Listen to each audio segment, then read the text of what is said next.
What's up, everybody?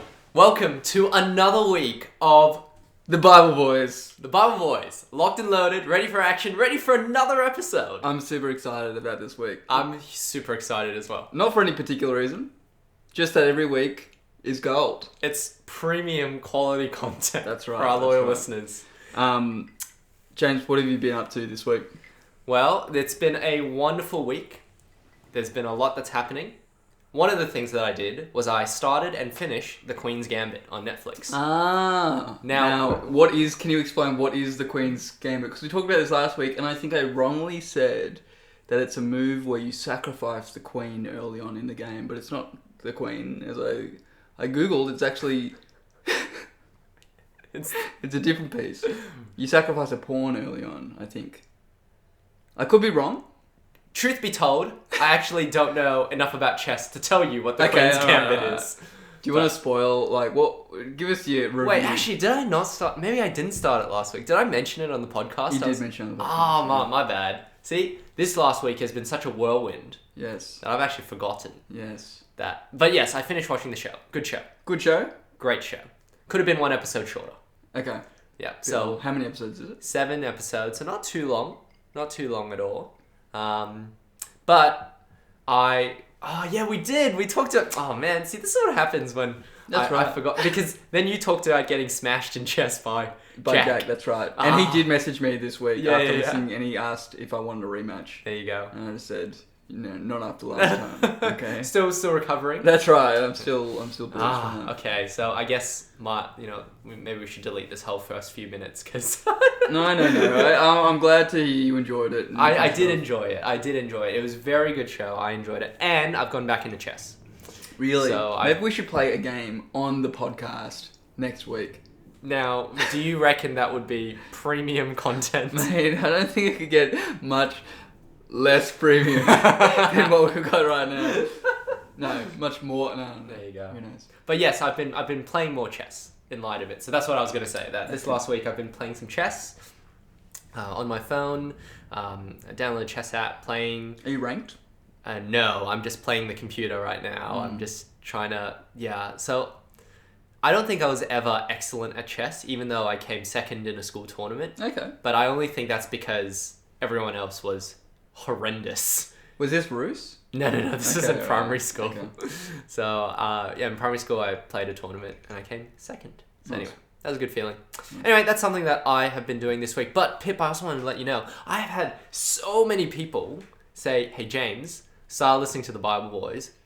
And they've been starting from episode 1. Yes. Like it's some any TV good show. TV show. Yeah, that's right. They're Catching up.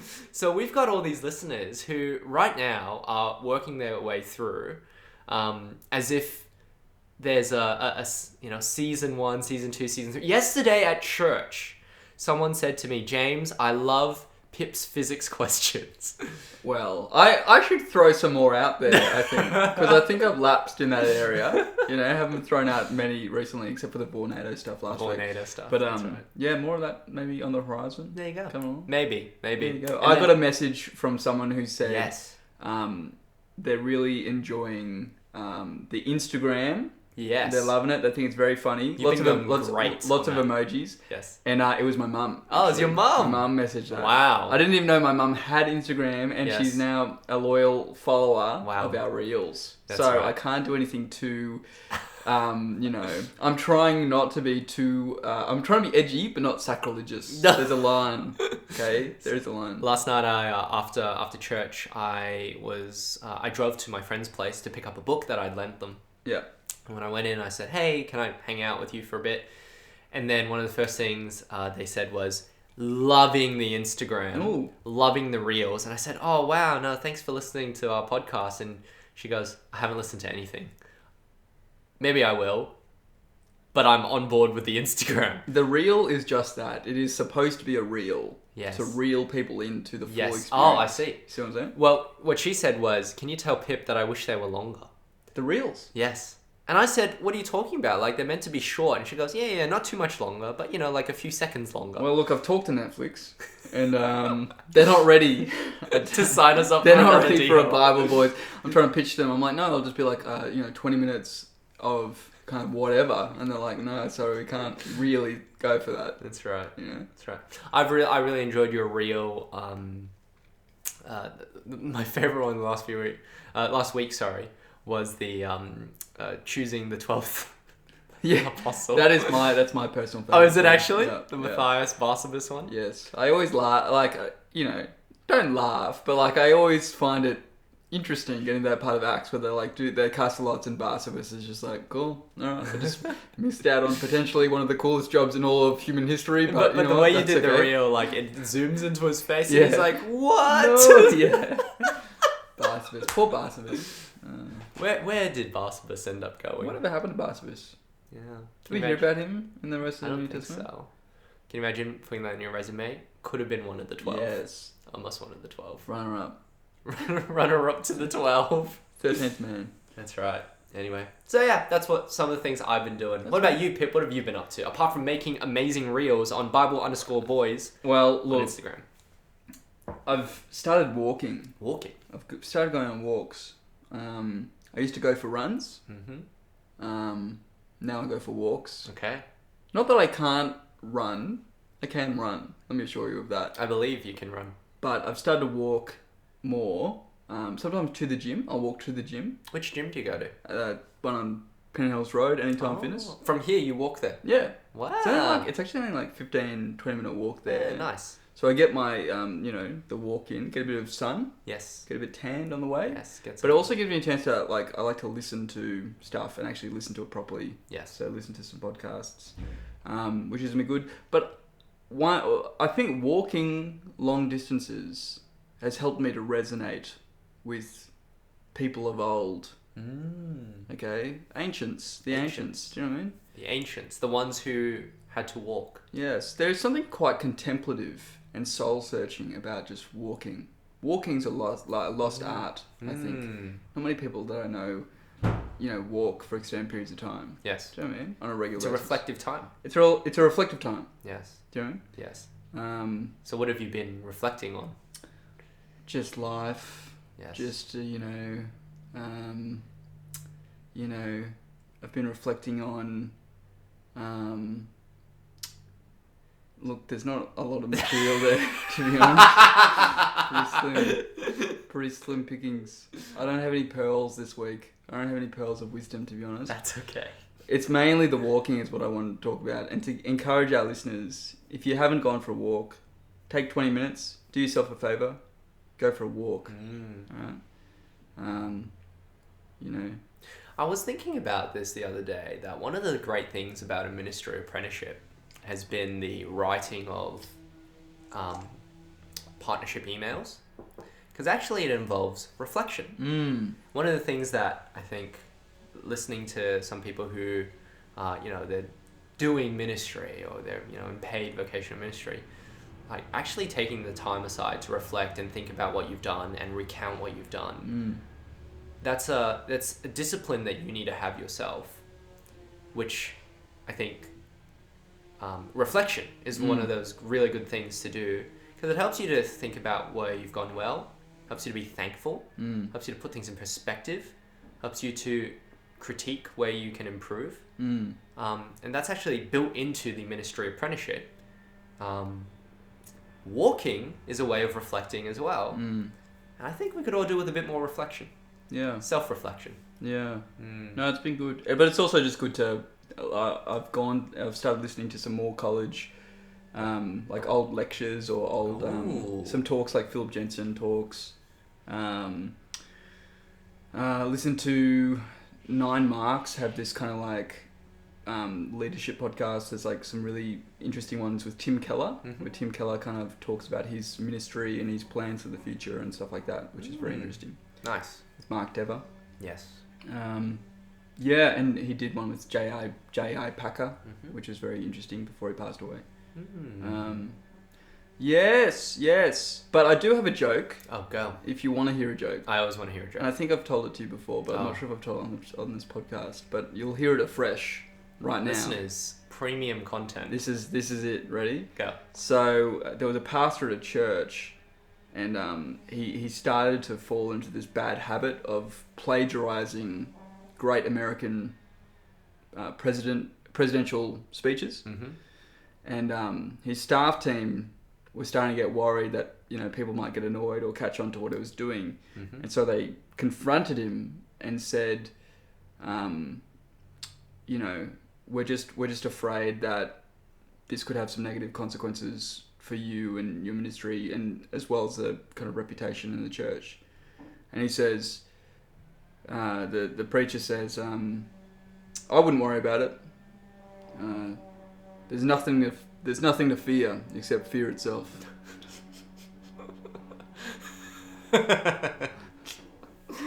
Oh man, I forgot it. So that was a genuine laugh. Brought it back. Yeah, you brought it back. That's brought it right. back. That's right. Yeah, I think that's one of the best things. Like when you get to hear a joke again. Now, do you know which president said that? Nothing to fear except fear itself. No, I don't. No. Sorry, No, who was it? me I I want to say Roosevelt. I'm gonna say Truman, but Probably Truman. I remember the first time I heard Truman when I was younger. I was like, wasn't that Jim Carrey? Yeah, Jim Carrey, Truman. That's a great film. Okay, I'm Googling it. Nothing to fear but fear itself was... Great line. Roosevelt. Yeah, you were right. Oh my goodness. Very good. Good man. See, there you go. Even when you're guessing, you're spot on. See, it's this reverse prophecy thing. Being able to predict what happened in the past. Yes. Without any knowledge. Mm. Is that a gift?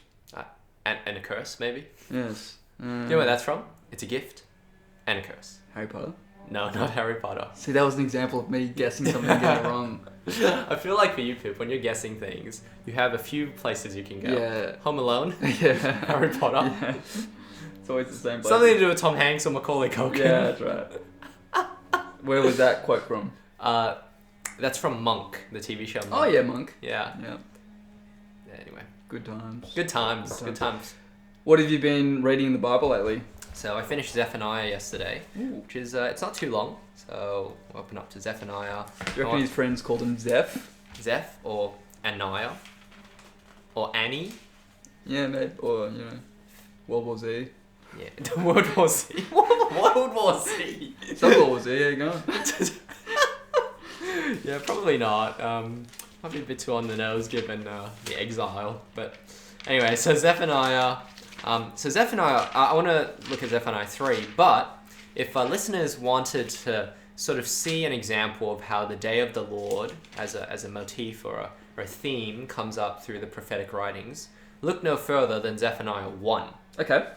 Zephaniah 1 is quite exemplary of the themes that are related to the day of the Lord. So verse 4, I will stretch out my hand against Judah, against all who live in Jerusalem. I will destroy every remnant of Baal worship in this place. You've got verse 9, on that day I will punish all who avoid stepping on the threshold, who fill the temple of their gods with violence and deceit. Verse 14, the great day of the Lord is near and coming quickly. The cry on the day of the Lord is bitter. The mighty warrior shouts his battle cry. That day will be a day of wrath, a day of distress and anguish, a day of trouble and ruin, a day of darkness and gloom, a day of clouds and blackness. This chapter is... You want to see an example of where day of the Lord comes up? Go to Zephaniah chapter 1. I will say as well, yes, that was an exemplary use of the word exemplary earlier. Thank you. When you led into this, but do continue. Thank you. Thank you, Pip. Zephaniah chapter 3. After 2.5 chapters of seeing the judgment of the nations, the coming wrath of God, the justice that he is bringing against the oppressors, verse 9 of chapter 3, then I will purify the lips of the peoples, that all of them may call on the name of the Lord and serve him shoulder to shoulder. From beyond the rivers of Cush, my worshippers, my scattered people, will bring me offerings. Verse 11, on that day you, Jerusalem, will not be put to shame for all the wrongs you have done to me, because I will remove from you your arrogant boasters. Never again will you be haughty on my holy hill, but I will leave within you the meek and humble. The remnant of Israel will trust in the name of the Lord. And then he goes on to say, verse 14, "Sing, daughter Zion, shout aloud, Israel. Be glad and rejoice with all your heart, daughter Jerusalem. The Lord has taken away your punishment. He has turned back your enemy. The Lord, the King of Israel, is with you. Never again will you fear any harm." Sometimes we can think that, God of love and mercy, God of judgment and wrath, at odds with each other. But that is not the logic of Scripture. The logic of Scripture actually has these words of comfort, these beautiful words of restoration, and this is the same God who is just and will judge with his wrath. And so I've been reflecting since yesterday when I finished reading this, just thinking about a few things. Would love to hear what you think. First of all, how much of the problems that we have with the wrath of God and the restoration of God, how much of those are just our modern logic sensibilities? You know what I mean? Like, how much of it actually it's a problem with the Bible? It's actually just because our modern sensibilities have we have a different logic. And then second of all is what is lost by not preaching or teaching passages like Zephaniah 1-3 in our life together as Christians. Anyway, so those are some thoughts. Yeah. What do you reckon? Well, I mean, firstly, I can't remember the last time I heard anyone preach on Zephaniah. Do you know what I mean? Like, World War Z. You should start the sermon series and call it World War Z. World War Z. The Zeph. The Zeph. The return of the Zeph. I don't think I've ever heard anything on Zephaniah. I think with your first question about our modern sensibilities around wrath and judgment, recently, the sermon at church on yesterday, spoke very positively of God's wrath, and the line that sticks in my head is, God cares about justice. God judges because he cares about justice, and God judges because he cares about injustice. And I think, it's very important when we talk about God's wrath and his judgment, that we're not apologetic, that we're not apologizing for it as Christians, and we actually put it forward as the Bible does, as this really positive, good thing that God will, right every wrong, that he will, that he will not let unrepentant oppressors go free, but that he will bring justice. But at the same time, provides a way of escape for those who have committed sin. Yes. I think when people raise questions about God's justice and his judgment, and question, I guess, the goodness of God because of his judgment, I think that can be answered quite easily by just putting forward a positive view of God's judgment. And I think another thing that stuck out was the fact that, the opposite of love is not necessarily hatred, it's indifference or apathy. And when you love someone or you love something, often you'll hate the thing that attacks that one or that thing. Yes. And if you don't love someone or something, generally that doesn't express itself in hatred, it's apathy. Yes. Anyway, any thoughts on... Yeah, no, I appreciate that reminder there, that the judgment of God... I think we can even get into this when we say, God is just, but God is also loving. As if they're opposed to each other. And it's like the but. Yeah. It's like it's the word but. Don't worry about that. Yeah, because he's also loving. Yeah. That's right.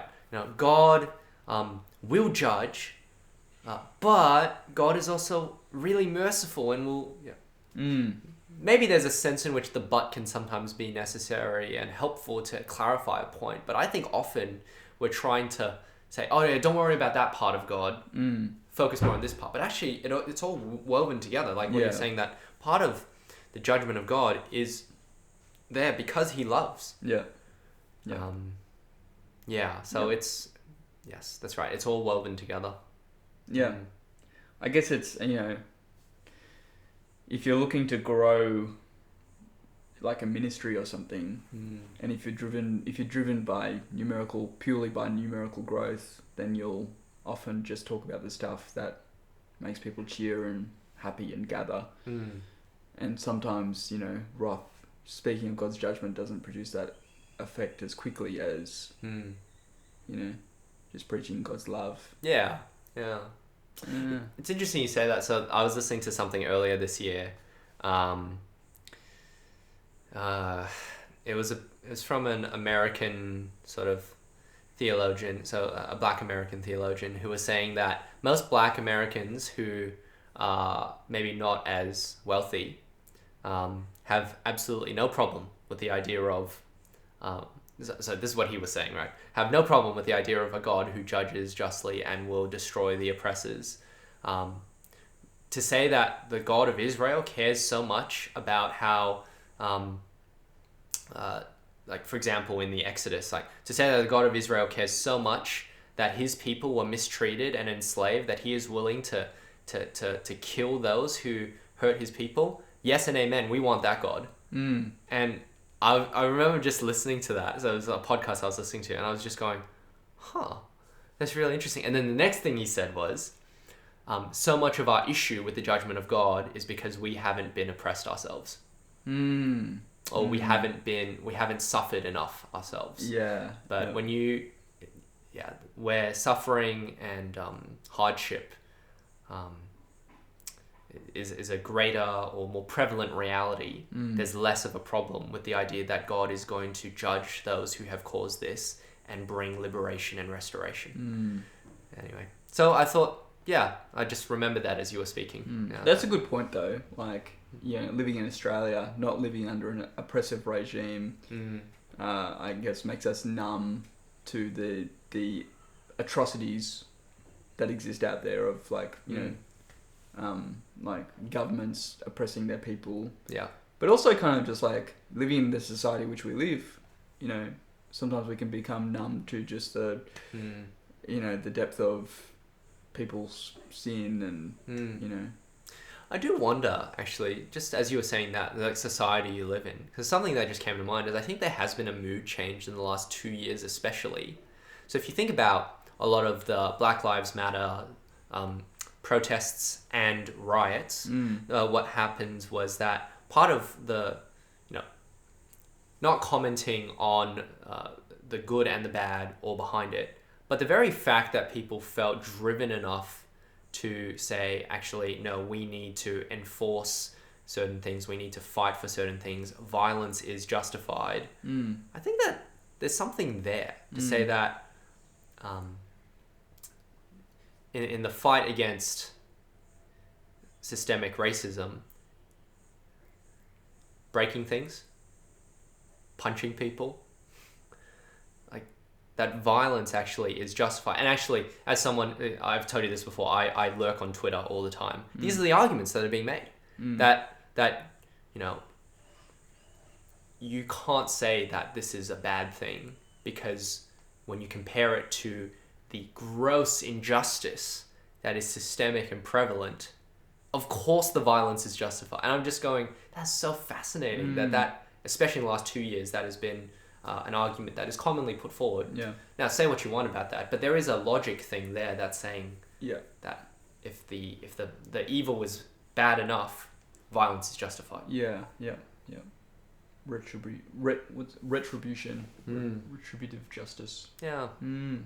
That's good. Anyway, that's Zephaniah. The Zeph. World War Z. What about you, Pip? What have you been reading, my friend? I've been kind of sticking around Matthew 13. Yes. And part of what I was doing in my research was just thinking how each of the different apostles and I guess saw the kingdom of heaven, saw Jesus' kingship as a treasure, and left what they were doing. And so, Matthew left his tax booth to follow Jesus. Peter left his fishing business to follow Jesus, and so on. And it got me onto this little sidetrack, which I want to take us on today. I want to take us on a little journey of Andrew, the Apostle Andrew, or Andrew the Enigma, as I like to call him. The Enigma. Do you know much about Andrew the Apostle? No, I don't. Okay, he's an enigma. Alright, why is he an enigma? Let me take you on this journey, my friend. Take me on a journey. Let's go to Luke chapter 5. Luke chapter 5, Calling of the Fishermen. Yes. Luke 5, 1 to 11, I seem to remember. Alright. There you go. Luke 5, 1 to 11. You nailed it. Alright, here we go. This is Jesus calling his first disciples, alright? Yes.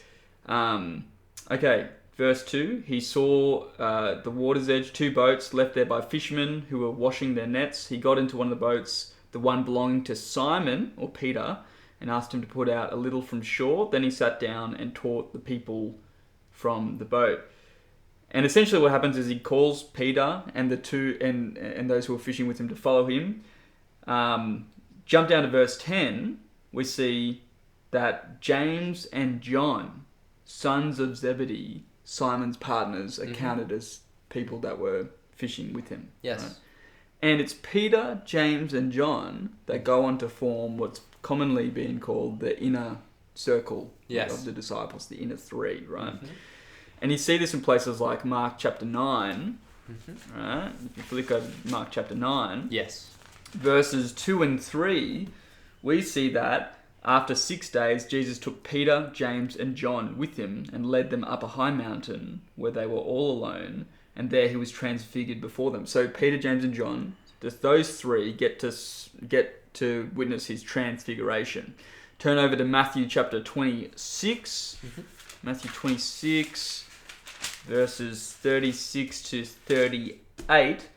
And what we see is Jesus went with his disciples to a place called Gethsemane, and he said to them, "Sit here while I go over there and pray." He took Peter and the 2 sons of Zebedee, James and John, right?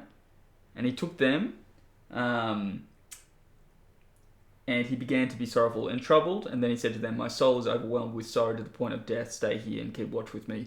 So he kind of takes them a little bit further and speaks to them in particular. So that's another instance of those 3 being... Peter, James, and John. Yeah, Peter, James, and John, the inner 3.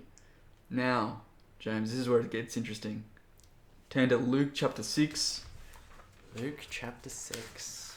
I feel like this is an unfolding mystery. That's right, this is like one of those... It's a thriller, okay, this one? Yes. Absolute thriller. Luke chapter 6, verse 14. Says... this is like listing the 12 apostles. And he says, Simon, who he called Peter, his brother Andrew. Andrew is Peter's brother. Right? But Andrew is not part of the inner 3. Right? Now, you could just say, well, alright, that's alright. Andrew missed out on being part of the inner 3. It was just Peter, James, and John. Andrew's Peter's brother. Maybe they're very different. Yes. Maybe he was off doing something else. Yes. And missed out. No. Turn to Mark chapter 1. Oh, what's going on? That's right. Mark chapter 1, 16 to 18. It says, this is the calling of the first disciples. As Jesus walked beside the Sea of Galilee, he saw Simon and his brother Andrew casting a net into the lake, for they were fishermen. Andrew was there the whole time. Andrew was fishing with them. Can you imagine that? So you got Andrew, you got Peter, they're brothers. Yes. You got James, you got John, they're brothers. They're all part of this little fishing business. They're all fishing. Jesus kind of meets them all at the same time, calls them to be his disciples. Yes. And then as time goes on, yes, Jesus forms his inner 3, and Andrew, who was there, starts to be left out. Ah, I see. Right? Yes. Now, if you were Andrew, how would you be feeling at this point?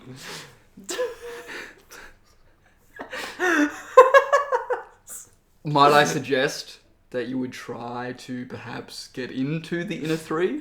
Yo, Simon, brother. Might I suggest you might try to chime in from time to time? Well. Turn to Mark chapter 13. Mark chapter 13. Alright, Mark chapter 13. Let me read. There's more. The story is continuing. Mark chapter 13, verse 1. As Jesus was leaving the temple, one of his disciples said to him, "Look, teacher, what massive stones, what magnificent buildings. Do you see all these great buildings?" replied Jesus. "Not one stone here will be left on another. Everyone will be thrown down." As Jesus was sitting on the Mount of Olives opposite the temple, Peter, James, John, and Andrew asked him privately, "Tell us, when will these things happen?" Yes.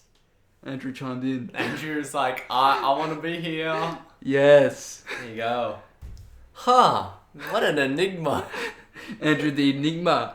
The Enigma. Now, he went on to do good things, I'm sure. Anyway, that was just a little, like, you know when you're doing some research for something and like this little thing gets in head, what's the deal with this? Yes. That was my what's the deal this week. What's the deal with Andrew? If he's Peter's brother, why isn't he part of the inner three? Where else is he mentioned? Oh, it's interesting that he's mentioned kind of chiming in this question. What are your conclusions? My conclusions is that Andrew was like any one of us. He was called by Jesus. He wasn't part of the inner three. And yet, deep down, maybe he wanted to be. He wanted to be. You know? I would have wanted to be part of the inner three. You know? Yes. Anyway. What do you think about that, Tramps? What do you think about that deductive investigation? Alright, okay. Let me make 2 comments. One of them is for comedy, and the other one is a textual comment. Okay. Which one do you want first? Comedy, please. You want the comedy one? Yes, please. I think you made this point in episode 1 of the Bible Boys. Did I? Yeah, I think you mentioned it. No way. I think you're like, can you imagine Andrew being like, come on, I'm a brother. Did I make it? I think I've heard this before, but not in this level of depth. I think maybe I've rediscovered this afresh. Yes. You know? There you go. And I've gone a step further. It's like an investigation. It was a cold case. Yes. I didn't really think much about it. Yep. I thought case closed for a while. But There I you reopened the case this week, kept digging. Love it. Turns out Andrew's a chimer. Andrew is that guy who comes to your lunchtime circle. It's like, hey guys, what are you doing? What's going on here? Hey Simon. Hey, hey brother. Oh, hey Andrew. Hey, can I join you guys? There's really not enough space. Yeah, We really don't have any more room for any more friends. That's right. It's like, it's Jesus and we've got the 4 of us around here. It's exactly that. It's exactly that. We don't need a 5th person. Yeah, it's exactly that. So yeah, anyway. So cool, yeah, you've rediscovered it. Anyway. Here's a textual note. Go for it. So in Luke's Gospel, you pointed us to Luke 5, where Jesus calls Simon and then James and John come along, right? Before this incident, though, Luke chapter 4, so 1 chapter earlier, verse 38, Jesus left the synagogue and went to the home of Simon. Now, Simon's mother-in-law, okay, blah, blah, blah, blah. Now, I don't mean blah, blah, blah because the words don't matter. I mean that there's stuff that happens here. Yeah. So, interestingly, Jesus knew Simon already before this incident in Luke 5. Yes. In Mark, it seems like it's flipped the other way. So come with me in Mark chapter 1. Yep. I really should never blah blah blah the Bible. Can't yada yada the Bible. You can't yada yada the Bible. Mark chapter 1, verse 16. As Jesus walked beside the Sea of Galilee, he saw Simon and his brother Andrew casting a net into the lake, for they were fishermen. Come follow me, Jesus said, and I will send you out to fish for people. At once they left their nets and followed him. And then go to the end of chapter 1. Oh, sorry, not the end. Towards the end. Verse 29. As soon as they left the synagogue, they went with James and John to the home of Simon and Andrew. Simon's mother-in-law was in bed with a fever, and they immediately told Jesus about her. Interesting, this healing of Simon's mother-in-law. In Mark's Gospel, it says, he went to the home of Simon and Andrew. Luke's Gospel just says Simon. Maybe Luke has something against Andrew. Maybe Luke and Andrew, were... There's a bit of... Yeah, bit of beef. You know what's interesting, though? What's interesting? Come with me to John chapter 1. Oh, John chapter 1. Yes, sorry. What's in John chapter 1? John chapter 1, verse 35. The next day, John was there again with his 2 disciples. When he saw Jesus pass by, he said, "Look, the Lamb of God." This is John the Baptist. When the 2 disciples heard him say this, they followed Jesus. Turning around, Jesus saw them following and asked, "What do you want?" They said, "Rabbi," which means teacher, "where are you staying?" "Come," he replied, "and you will see." So they went and saw where he was staying, and they spent that day with him. It was about 4 PM. Andrew... Oh, the plot thickens. Andrew, Simon Peter's brother, was one of the 2 who heard what John had said and who had followed Jesus. The first thing Andrew did was to find his brother Simon and tell him, "We have found the Messiah," that is the Christ, and he brought him to Jesus. Jesus looked at him and said, "You are Simon, son of John. You will be called Cephas," which is translated Peter. All right, so let's try to put this timeline together. Right. By the way, we are the Bible boys. We're loving it. I think we've never had so many passages in That's one. right. That's right. This is piecing a lot of things together. So That's right. this is my hypothesis. All right, go for it. Put it together. Jesus meets Andrew first. Andrew's a disciple of John the Baptist. Andrew leaves discipleship with John the Baptist and starts to follow Jesus, almost like a referral from one teacher to the other. You know? From the lesser to the greater. Yeah. Introduces Jesus to Simon. Mm-hmm. They have a nice little meet and greet. Yes. Okay. But it's not until a little bit later Yes. that Jesus re-finds them on the boats and calls them to become fishers of men. Well, actually, no. Let me. Can I jump in at this point? Jump in. So I think this is where the Mark's account comes in. Okay. Which is when Jesus goes, "Come, follow me." They drop the nets and they go with him. Yes. And then he goes to James and John, "Come, follow me," and then they drop the nets and go. And then Jesus then goes to heal Simon's mother-in-law. Yes. And then a bit of time later, Yes. they're fishing, and that's when Luke 5 happens, when he then calls them to be fishers of men. So there's a few layers to the recruitment process. Yes. It says, follow me, you know, hello, Yes. follow me, come be fishers of men. Yes. Interesting. So maybe... Yes. So not only is Andrew go. left out of the inner 3, Andrew was the first one Yes. to meet Jesus. Yes, that's So Jesus true. meets Andrew and is like, you know, do you have any friends? Yes, yes. Any brothers that I could meet, maybe? You know what, though? Given, and then this is pure speculation. A lot of this is pure speculation. Yes. Andrew seems like a pretty solid guy. Yeah. He's following John the Baptist already. Yeah. He needs to drag Simon along. Maybe Peter, James, and John. Because James and John start arguing as well in Mark about like who's going to be greater. That's right. Peter, James, and John, they seem like they've got some issues. Yeah, they do. So what Yes. if part of the reason why they were in a 3 as well is because Jesus was actually once again subverting the wisdom of the world by elevating the 3 lowest of the disciples. Yes. Maybe, just a thought. Andrew, pretty good, pretty awesome. Would that make Judas like... Where does that leave Judas? Yeah, I don't know. Yeah. Because he wasn't, Yeah, it's true. didn't turn out great. Okay, look, it was just a theory. It's I speculation. don't mind it. Because Peter betrays him 3 times. That's right. Simon Peter messes up. James and John clearly don't understand humility, and they didn't get Jesus' words when he says it's not about, the greater is the one who serves in the kingdom of heaven. But anyway.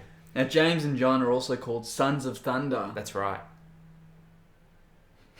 What? That's a Thor pretty and cool Loki? name, is what I'm saying. Oh, It's okay, pretty cool. cool. I wonder, did Jesus call them that? Sons of Thunder? Ooh, I'm not sure. I can't remember. I can't remember that. I wonder if it's self-ascribed. They call themselves the Sons of Thunder. Yeah. Hey, Jesus. I'm James. This is John. You can call us... you don't have to call us this. And if you want to call us this, often people do. Sons of Thunder. Maybe it's because their dad was the Bolt. Something like that. Right. Zebedee. Sons of Zebedee. Like Zebedee had he had a nickname. Zed looks like a thunderbolt. Oh! Thunder. Oh, sons of the... Maybe he had a tattoo that was like a Z. Maybe it was on his forehead and he was actually Harry Potter. And we've come back to Harry Potter full circle. That's right. We've come full circle. That's it. Anyway, a few little things there. Yeah, that's right. So listeners, if you have followed us on that manic journey through time and space, congratulations. You've done well. You've done well.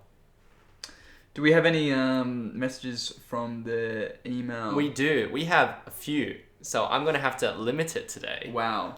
We will tackle the rest of the questions on the podcast. Yeah, the podcast. So we'll create a second. Well, before we get to it though, I just want to say that was a lot of fun, Pip, and it shows that, the Bible, there's so much there to be mined, but also that we have to read the Bible as contextually, according to a genre, as literature as well.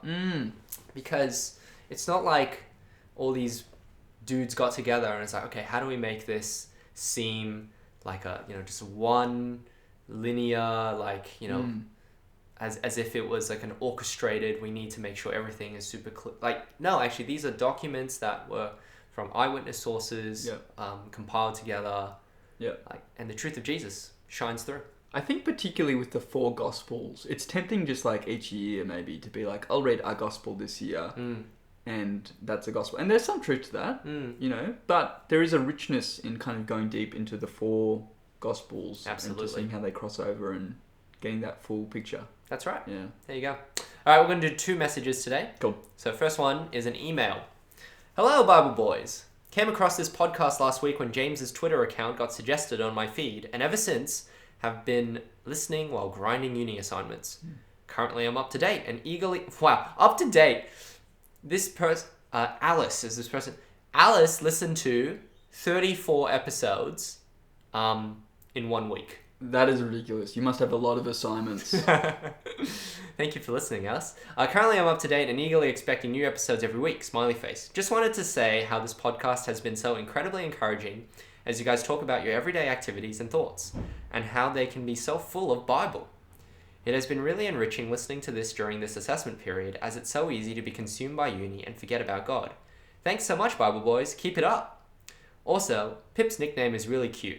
Reminds me of the Pokemon Piplup.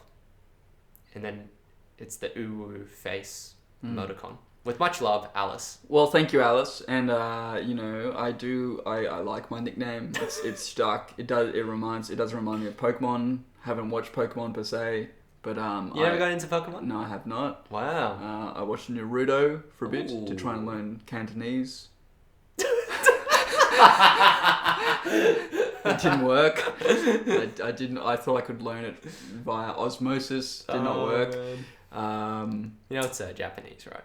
Yes. Well, that didn't help either. I love it. Love it. Thank you, Alice. That's really encouraging. I don't know this Alice. Do you know this, Alice? No, I don't think so. Yeah. Well, Alice, thank you. Seems like a Twitter recommendation. There you go. Because in my Twitter bio it says one of the Bible boys. I got Twitter recently. I downloaded it. Oh, did you? Oh no, you've had Twitter for a while, haven't you? Well, I re-downloaded it. Okay. Because I wanted to post a funny quip.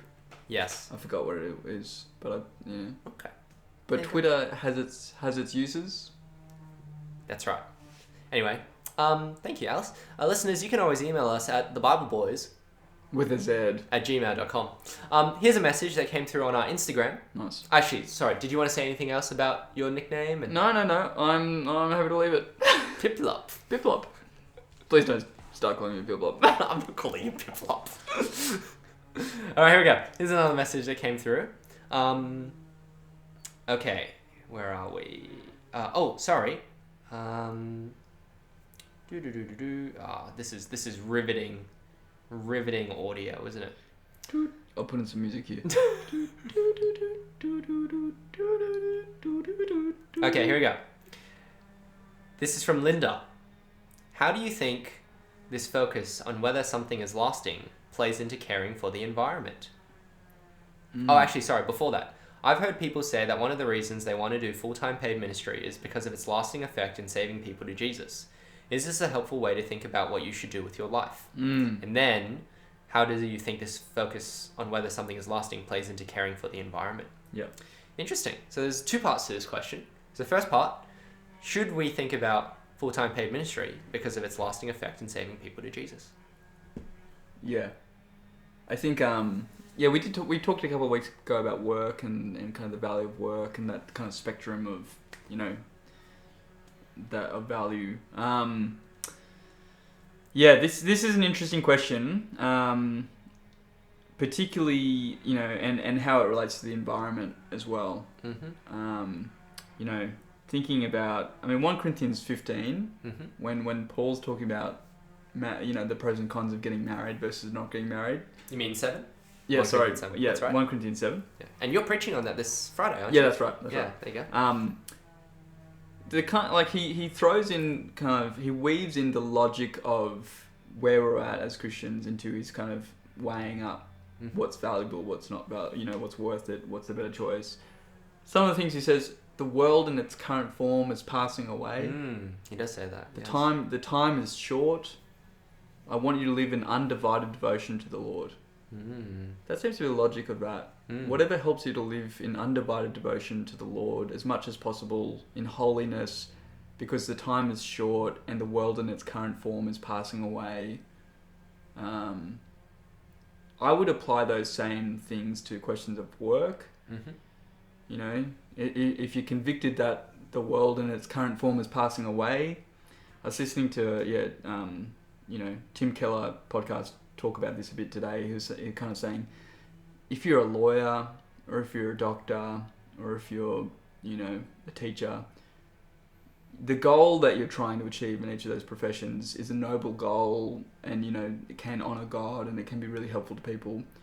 But the reality is, in a lot of those jobs, like, a lot of your time is spent on activities that are administrative or not kind of not directed purely at the goal. There's like lots of minutiae, lots of kind of things that need to be done around it. There is a frustration to work. There is a limit to the earthly value that work can produce. And I think, it's a loving thing to teach someone how to read, how to write. It's a loving thing to want to heal people, to administer medicine to someone so that they might be relieved of pain. It's a loving thing to want to help people in personal injustices and in their life, through the legal system. All those things can be acts of love to people. But the most loving thing is to direct people towards Jesus through the word of the gospel, in my opinion.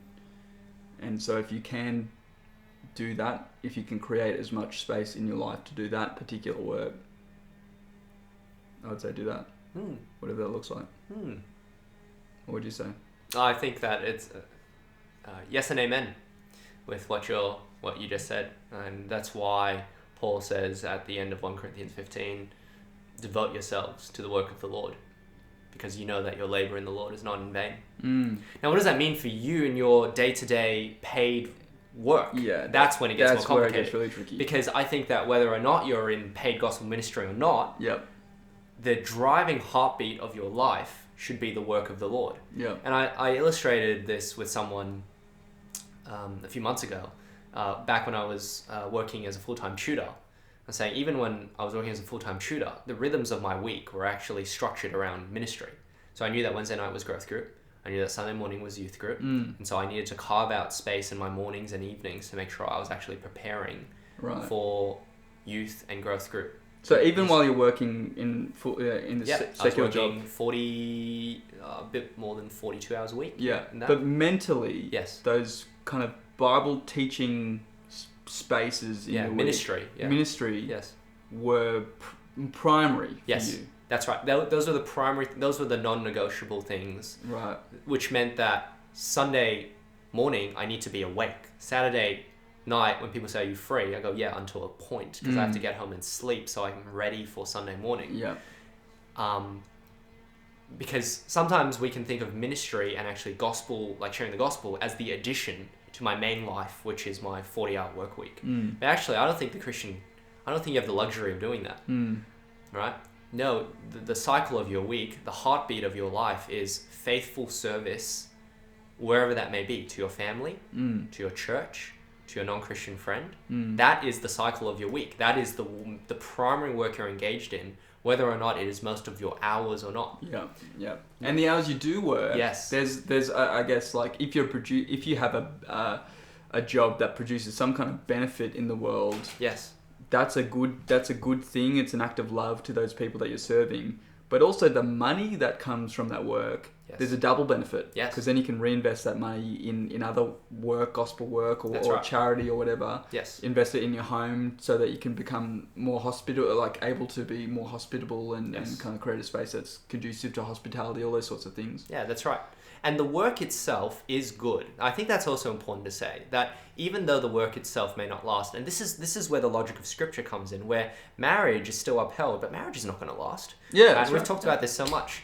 Yeah. And I think I've said this multiple times on this podcast, but that the line from Avengers: Age of Ultron is so good. A thing isn't beautiful just because it lasts, right? Marriage is not going to last, and yet it is still a good thing. That's right. And a beautiful thing. Yeah. Right? And then this is where we talked about flowers a few weeks ago. Yeah. Like, all these good bits of work where you're subduing the earth, helping fill it, and actually promoting the good, the true, and the beautiful, law, medicine,